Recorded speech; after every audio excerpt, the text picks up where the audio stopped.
And so we get to the point now to where Peter has actually stepped out of the boat. And so he steps out of the boat and he starts walking. And can you imagine the emotions that grabbed him as he realizes what he has done? And he starts looking around and he looks back at the boat and he feels an exuberance on one hand, but on the other hand, as he gets further and further away from the boat, he starts to become a little bit fearful. And I don't know if the waves at that time, if some wave hit him on the head or hit him in the eyes, and the wind was still blowing, and he started to lose his faith. And it says he started to sink. And so you need to understand there are some rules for walking on water. And the first rule is this: don't look at the waves. That's what got Peter into trouble. He got his eyes off of Jesus and he started looking at the waves. Well, what are the waves? The waves are the problems. The waves are the trials, the waves are the tribulations. And if you ever step out and start walking on the waters of faith, believe me, you will get busted upside the head by some waves. There will be some problems that come your way. There will be some trials that come your way. There will be some tribulations that come your way. So don't look at the waves. Look at Jesus.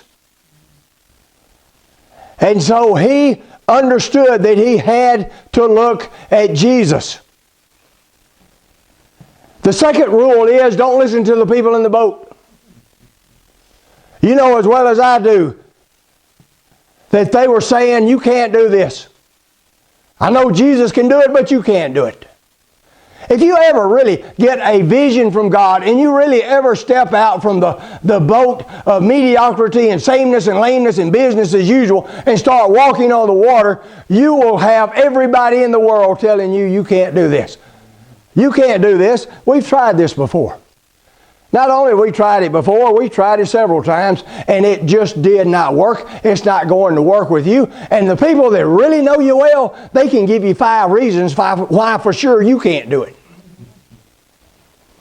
Don't listen to the experts. The experts are wrong almost every time. And think about this. If you understand that you are in touch with God, that you have a vision from God, that you are in tune with the voice of God, if you need anyone else's okay, that makes you an idolater. If you need anyone else to tell you, yeah, go ahead and do that. I don't even care if it's your mama. If you have to have another vote of confidence besides what God has laid on your heart, you are an idolater.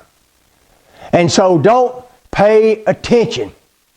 Don't pay attention to the experts. And then the third thing you have to understand, you can't figure out how it works. Anybody that's ever walked on faith with God, they will find that there were doors that have been opened.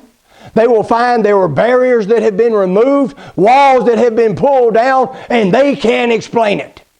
And you won't be able to explain it either.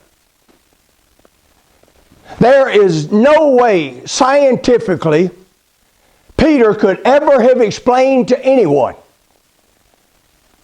how the water molecules, actually I guess they turned from a liquid to a solid. They went from ice. I don't know if it was cold on his feet or not. I doubt if it ever occurred to him. But the point is, scientifically, he could never tell anyone, oh yeah, let me tell you how this happened, and explain it to them. He did not know. And there will be times in your life that you will not know how God moves these barriers, how God opens this door, how God provides these opportunities. He shows you one step at a time. And so you take that step and let Him provide a miracle there, and then you take another step and you keep walking. Those are the rules.